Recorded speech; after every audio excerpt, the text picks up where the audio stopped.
Hello and welcome to another segment of the East Brunswick Advisory Health Council's Wellness Spotlight.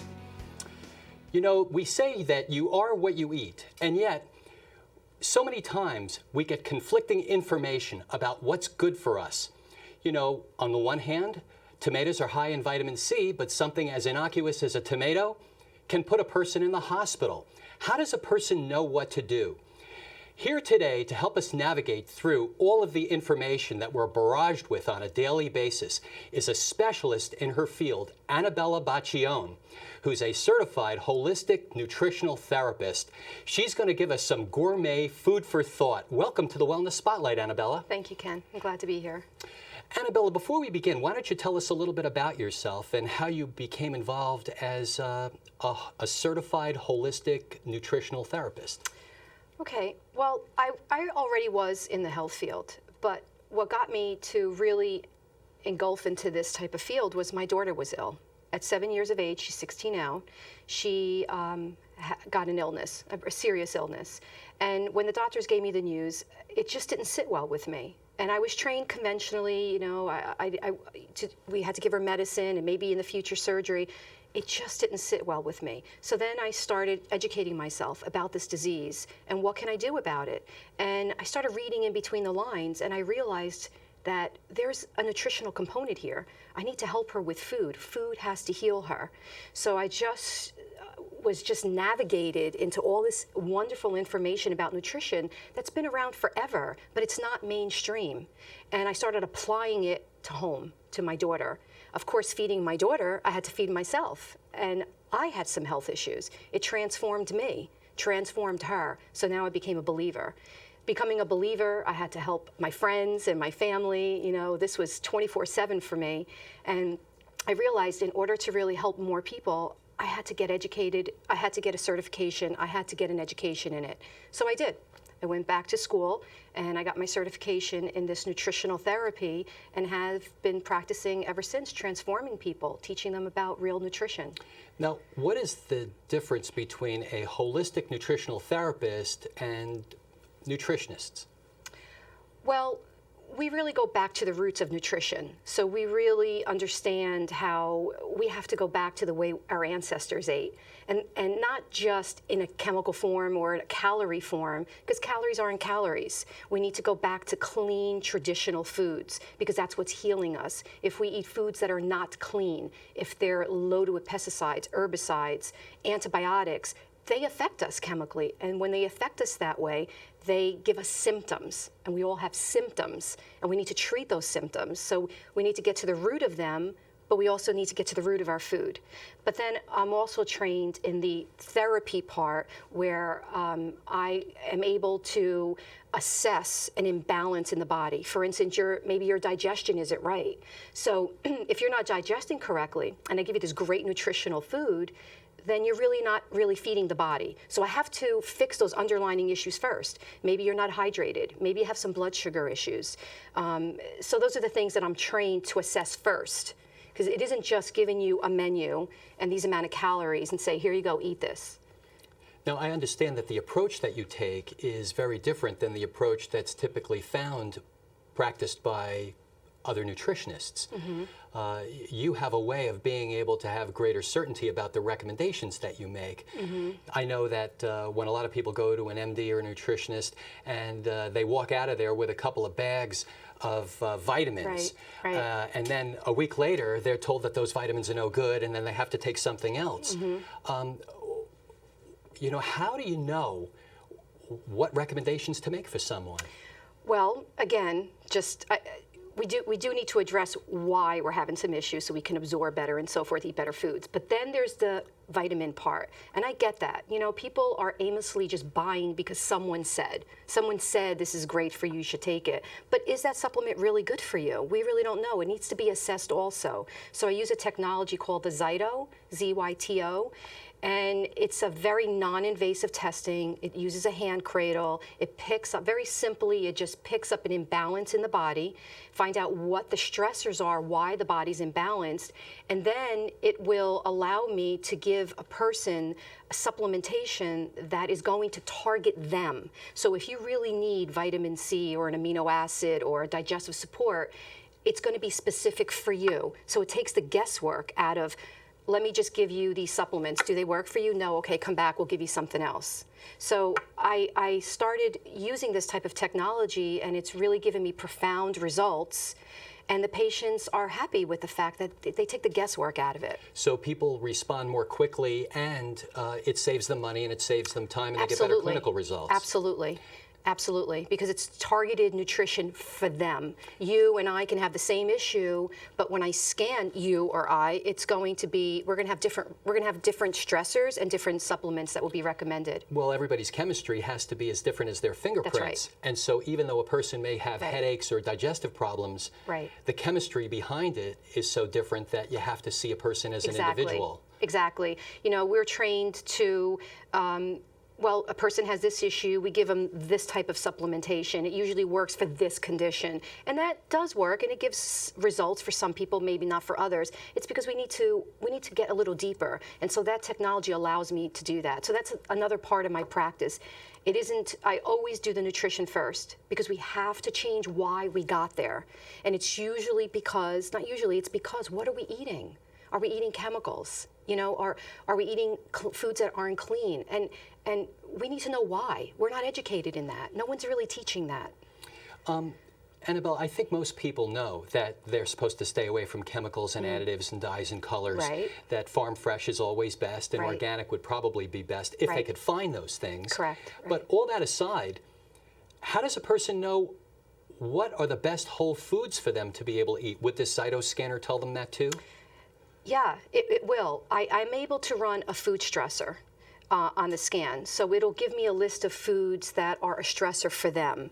But it takes the practitioner to really navigate exactly all this information. But yes, it lets me know what foods are stressors for them and what foods are beneficial for them. Now, by a stressor, what do you mean? In other words, foods that are going to impact them negatively. So a tomato, like your perfect example, a tomato might be good for me, but not good for you. So it's just another piece of information that allows the patient or the client to know these are foods that are not good for me right now. Because a scanner, my Zyto is scanning right now. It's not like maybe like it's real time. It's not real like time. Hair It's analysis or exactly. Something like that. It's now exactly. So that's why I really like, because when you're coming to see me, I want to know what's going on now, not what happened 15 years ago. And a person's nutritional needs are changing. I would probably figure that a woman in her childbearing years would probably have different nutritional needs at any day of her cycle. Absolutely. Nutrition's different for a child, for an adult, you know, a pregnant woman, elderly, someone who's ill. And so that needs to be addressed. We can't address nutrition with a certain amount of calories and everybody needs this food. Everybody's different. So that needs to be addressed. But the foundation of what foods we eat, the types of foods that we eat, are very basic. We need to eat clean, healthy foods. And I know people ask me this question all the time. I can't afford everything organic. I can't afford grass-fed, organic meats. I understand that. I teach real-life nutrition, and not everybody can have that ideal diet, but that's what I'm here for, to navigate. I teach you little tricks and what you can eat that's the cleanest foods and what you can get away with that aren't. And depending on your situation and your issue or your condition, I could really navigate that, because everybody needs to be treated like an individual. I don't treat everybody as a whole, you know, everybody the same. In the care that you provide and the information that you provide, who are the types of people that tend to seek you out, Anabela? All different kinds of people.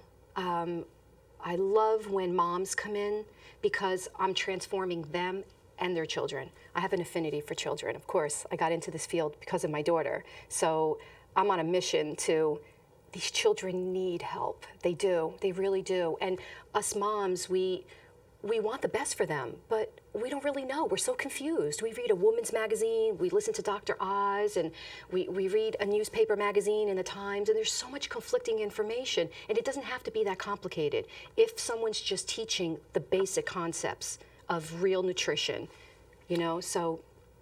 And the moms that come to you, typically, what are some of their health challenges that they seek you out for? Depression, energy. Emotional issues. Yeah. Yeah, a lot of women are depressed, they have no energy, weight issues. I've been there. I was there, so I understand. I understand all that.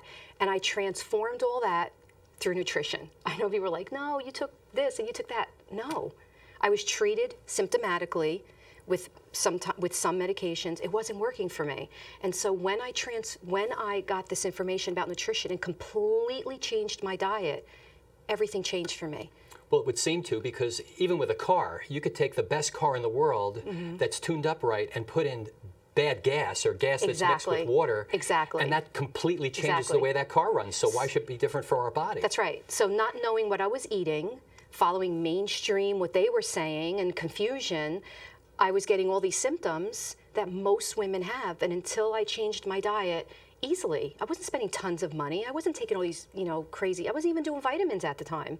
I was just helping my daughter nutritionally, which helped me. Then I got into the supplementation because even though you eat very clean foods, we still don't have the type of nutrition that we need. We need to fix damage. We need to fix imbalances, and we need to do that with concentrated nutrition. You can't eat a truckload of broccoli. Here you go, Ken. You have to eat a carload of broccoli to get the nutrition that you need. We can't do that. Our bodies are not designed for that. So we do need to take supplementation. But then with supplementation, we just need to take the guesswork out of it. And that's why I use the Zyto scanning. Well, I understand that a lot of nutritionists recommend supplementation now, mainly because of the way the food is farmed, because the soil is so depleted of nutrients and minerals that you may be eating a head of broccoli, but it doesn't have the same nutrients in it that a head of broccoli had when our grandparents grew. That's right. So even eating organic food, of course you're eating a higher quality nutrition.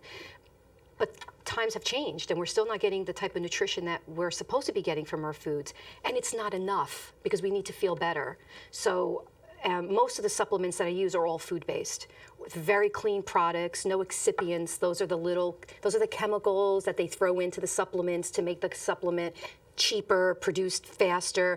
I don't use products like that. They're all very clean products. Whole food-based supplements? They come from real whole foods? Absolutely. And the nutrients you're I use one from. company that actually grows most of their products on their own farm. People don't even know that. There's supplement companies out there that do that. And you're getting tremendous results because these people are finally getting true nutrition from their food and then through their supplements. So of course they're feeling better. Where are most people deficient in their diet? Fats. And I know that's a key word. People now, we're taught not to have a lot of fat in our diet. Right. And I was an example of it. So now people are fat deficient. They're fat deficient. Okay, that's interesting. They're fat deficient because, well, now we're hearing, we need to eat healthy fats. Well, when I ask a patient or a client, what's a healthy fat? They always say the same thing, avocado and olive oil. Well, not everybody can eat an avocado. And how much olive oil can you eat? And if it's not the right olive oil, you're not getting the real benefits from it. So I start teaching about fats. What are they? Why do we need them? And how to look for them in products. And one of the things that we really need to stay away from is what it's called hydrogenated fats, partially hydrogenated fats. Now, I think when most people think about fat, they think about what they're cutting off on the steak. Right. They don't want the butcher to charge them for that. They want the fat cut off. Right. Is that the kind of fat that you're talking about? All kinds of fat. There isn't a bad fat. Okay, we're going to get educated now. There's 3 types of fats. There's saturated, there's monounsaturated, and polyunsaturated. And we need all those fats. So olive oil, a monounsaturated fat, it's great. But we need all of them. And we've been told that saturated fats are so bad for us. What is the role of fats within the human body? So many. It helps with depression, skin, hair, energy, so much. Our brain is made of saturated fats in our heart. So if we deprive our organs, our vital organs that are keeping us alive and functioning and thinking well, then we wonder why we don't know where our keys are, or we need those fats to help us with all that. Then why are so many people being told that they should eliminate fats from their diet, and why are they being given medications to lower the fat in their diet? To lower the fat in their body. Yeah, that's a whole nother discussion of why, but just misconceptions that are out there, science that was put out there. They enveloped saturated fats with trans fats and rancid fats. And then when the results came out, they said, fats are bad for you, don't eat them. But then you have to break down that study. And when we break down that study, we realize that there's a difference. So let's just, if you don't mind, I want to talk about trans fats. So there's partially hydrogenated fats. And I'm just going to give some examples. And because I think that... I see you brought some products here. Yes, I did. Okay, so I did. Show us what you have. So let's just talk about trans fats, okay? When we have a normal fat, this is just a little visual, you know, they're tightly wound molecules, and they have to be that way because that's how our body absorbs it. When we throw in a trans fat, a partially hydrogenated oil, what they do is they take a good oil, and they hydrogenate it, they force it with this hydrogen, and it changes the molecules. Why do they do that? They do that for stability of the oil, so they can fry it many times. Doesn't, yeah, right. Lasts longer. They ship it better. Cheaper. Cheaper, absolutely. Cheap. Okay. We buy cheap food. So if we buy cheap food, they're made from chemicals and they're made from things that are cheap. So then we transform. That's where trans fats come. We transform a fat molecule, so it looks similar to this. So now we no longer have a tightly wound natural fat that the body says, I know what this is. It's now meats differently. It's a trans fat. And so the body no longer recognizes this because it only knows this. And when that happens, all different kinds of things happen. Digestion doesn't happen very well. The real fats that we need for energy, for healing, for the brain, for the heart, the body's saying, wait, this is what I know. I don't really know what this is. So then the body doesn't function well. And we have a lot of children that have like attention issues, and you know, it's a tough issue for moms. I get that. But one simple thing we can do is take this out of the diet. Because when you take a trans fat out of a child's diet, it allows their brain receptors to absorb a fat. They need this. So trans fats impair the brain's ability to be able to function and process information. That's right. So, and we need to take this out of the diet. So how do we take it out of the diet? Because now it's like, okay, well, great. You gave me some great information. So where would a person find trans fats? Everything. Because fats are put in there for a reason. They taste good. Notice that when you start taking fat, why do we like toast with butter on it? It tastes good. Fats taste good. It also sends healthy hormones to the brain to say, I'm full, I'm satisfied. Once we take those fats out, we're starving all the time. So we need those fats just for that reason alone. So when we do they put trans fats in our food, it's a fake fat. The body doesn't recognize it, but it kind of recognizes it. It makes it taste a little better, and it gives a little bit of satiation, but not the way we really need it. So very easy to take out of a diet, right? Because you're going to say, why does a holistic nutritionist have Fritos here? Because it's real life. Your children are going to want chips, and we need to teach real life here. So, for instance, we have here, everything says 0 trans fats, correct? So now, zero trans fats, 0 trans fats. Right. Okay, I listened to Anabela, and she said, no trans fats. I can eat these. They're good. Right. I don't care about what's here. The food manufacturers spend most of their money here for eye appeal. What's important is here, the back. I don't worry about this percentage and so forth. What does this really mean? It doesn't really teach us much. You have to read where it says ingredients. Okay. So when we see ingredients on 0% trans fats, when I'm looking at the ingredients here, lo and behold, it says partially hydrogenated soybean oil. Well, how can something that has partially hydrogenated soybean oil, which we know is a trans fat, be 0 grams of fat? Because the food manufacturers, they decided to change the little equation back here. So when we eat smaller portions, means less trans fats, and anything under 0.5 milligrams of trans fat is considered a 0 trans fat. But yet, New York, when they banned trans fat, they said 0, the FDA says 0 is acceptable.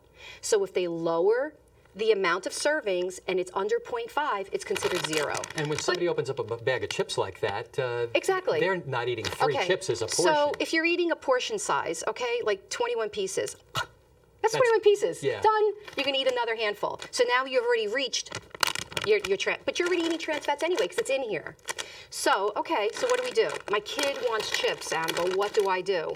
So I say, okay, don't look at here, right? Don't look at here, the amount of cholesterol and so forth. That's not giving you the right information. It's not that it's not important, but let's look at the ingredients here on these. Whole corn, corn oil, and salt. That's it. There's no partially hydrogenated oils. So now you went from taking this out of your child's diet. Now their brain is functioning better because now you're eliminating the trans fats out of here. And you could see, this is the list of ingredients on this product. Whole corn, corn oil, and salt. That's real food. So I can say to my patients, yeah, of course kids are going to have, they want to eat chips, but give them something that has real nutrition. Does that make sense? Yeah. So, and another thing is, so back to the zero trans fats, like Crisco. Crisco, we know soybean oil fully, not even partially, fully hydrogenated palm oil, and then it's partially hydrogenated palm oil and soybean oil. This is a trans fat without even looking at the label. It says here, zero trans fat per serving. So so you understand what I'm saying? It's like, of course we're confused. If Anabela says don't eat any trans fats and I'm eating this and I still have tons of inflammation and my child still has attention deficit or these symptoms, she doesn't know what she's talking about. No, it's because we were not taught correctly. We need to look at labels. We have to come out of this, because this is where they're putting their money, and how many fat grams, salt, and cholesterol. That's not teaching us anything. We need to look at ingredients. So just as a rule of thumb, as a guideline, when you're shopping for food, what is it that people should really be aware of, Anabela? What should they look for? The shorter the list of ingredients, the better it is? Absolutely, because if you can't pronounce it, it's a chemical. We know how to pronounce tomato, we know how to pronounce corn, we know how to pronounce salt, but then we have all these fancy words, there's a chemical behind them. And I host educational classes for free at my office, and I do a talk on exactly this, and you're going to hear me talk for like an hour and a half, and I really get into depths of what are labels. So I teach people really in depth about labels, because I know here we only have a short amount of time, and even another oil, if I could talk about another oil. Sure. So people say to me, well, what kind of oils? And remember I was telling you there's 3 types of oils. There's your saturated, your monounsaturated, and your polyunsaturated. And like I said, they're all good fats, but we have to understand how are they processed and what are we using them for? For instance, if you are going to, you want to fry something, right? I know people say that frying is bad, but real life, you're going to fry something once in a while. So if you're going to fry something, we need to fry something in an oil that'll tolerate, right? It'll tolerate high temperature so it stays like this. Okay. So then we have to go into saturated fats. They are tightly wound and they will tolerate a high temperature. So we have to go into saturated fats. So what are they? Butter, coconut oil, palm oil. Those are the types of fats that will tolerate high temperature. Not olive oil. No, that's a monounsaturated fat. They're great for sauteing and grilling and that type of thing. You have to be very careful. Polyunsaturated oil, on the other hand, everybody talks about vegetable oil, how good it is. This is a polyunsaturated oil. These oils are very, very sensitive to heat and to light. So canola oil, sesame seed oil, things like that. Vegetable oil. Those types of oils are very, very sensitive. They're seeds. They're meant to be pressed with these cold plates, because in food processing, they process them so quickly with these plates, they get very hot. So the oil automatically is rancid. And then they put them in these clear bottles. They sit underneath a shelf under lighting, and they get more rancid if that's possible. So we have to know these things, because this is already a rancid oil before we even do anything. And then we put it in the pan and we fry with it, because we're afraid of coconut oil and butter. Vegetable oil is better. No, those oils, those fats stay stable. These are rancid. You can't heat them. So it's just knowing things like that, like oils like this, an avocado oil, which is a monounsaturated oil. Notice dark bottle. See the dark bottle? So it's not... It's protected. Exactly. And you'll notice this is organic, so there isn't any pesticides, or it hasn't been grown with anything like that. But you notice that it'll say cold pressed. So in the plates are constantly kept cold so that heat doesn't affect the oil. So now you're not drinking or eating a rancid oil. Anabela, you haven't said anything about sugar, Right. We don't have a lot of time left, but talk a little bit about sugar in the American diet and what people need to know. So that will be number 2. So first I talk about the fats, and then number 2 is about the sugars. Now, we all already know we have to eliminate sugar, but then I hear patients or clients say, I don't put any sugar in my coffee, but that's not really the sugar. I don't mind if somebody gets a really good raw sugar or honey, puts it in their coffee. That's not the problem. We are inundated with sugars in our foods. Again, we put the trans fats to make it taste good because it's void of all taste because they're all chemicals. Then we throw in the sugar and then the salt. We have to because it's all chemical, so we have to put something in there. So then we throw in the sugar. Again, what do the food manufacturers do? Cheap, quick. They go into high fructose corn syrup. That's correct. And people say it's a regular sugar. It is not. It's not a normal corn sugar. It has been highly processed. And 80 to 90% of our high fructose corn syrup is grown with a genetically modified corn seed. And I know it's a fancy word, but just briefly, it just means that the seed that the corn is grown in is genetically modified. That seed, they change the genes, the DNA. If I were to tell you, can I change your DNA in your body? Would that be okay? What would you say to me? Of course not. That's not normal. But we're eating our fruits and vegetables and what we're growing with this changed seed, and then we feed it to our animals, so we're getting it on both ends. So when we change that, it's not really a normal seed to begin with. And then they highly process it. It is extremely volatile in the body, very sensitive to the body. Your insulin, you know, the hormone that the pancreas makes to when you take in sugar, insulin comes out because it needs to meet the sugar molecule and it needs to send it to the brain and to the heart for energy. Then it stores the rest. Well, if you would keep eating high fructose corn syrup, it makes those receptors, those insulin receptors, very sensitive. And when that happens, it gets to a point where you keep eating high fructose corn syrup, which is in everything. The insulin receptors say, I'm not getting it. I'm kind of numb. I don't know what to do with this anymore. And then we have all this free-flowing sugar and we become pre-diabetic, diabetic. So sugar is a real issue. Again, remember I was telling you about the partially hydrogenated oils? Look at the labels. You'll see it. You'll see high fructose corn syrup. Take it out of the diet. You can buy other breads, other chips, other drinks that don't say that. Two very important things you could take out of your diet easily without spending more money, without buying organic, without having to read a book. No transformation, really. Just reading the proper label and getting it out of their diet. You know what, if we had more time, I'd want to talk to you about gluten and wheat. Oh, but, well, I do a talk. We do talks about that. Okay. So, you know, if anybody wants to come to my talks, they can email me at Anabel, ANABEL, RDH, at Comcast.net. And they can email me, or they can call me at 908-963-6766. And I could email you my next talk dates, and I do all kinds of talks. What's in our foods? I talk about depression, osteoporosis, a weight loss program that's not based on chemicals and drinks. It's based on real food. And I host all these talks every other month, and there's always different topics. Thank you, Anabela. Thank you, Ken. You know, it feels like we're just getting started and our time is up, but I really want to thank you for coming down today and sharing your insights with us. Thank you. I'm glad to be here. This concludes another segment of the East Brunswick Advisory Health Council's Wellness Spotlight.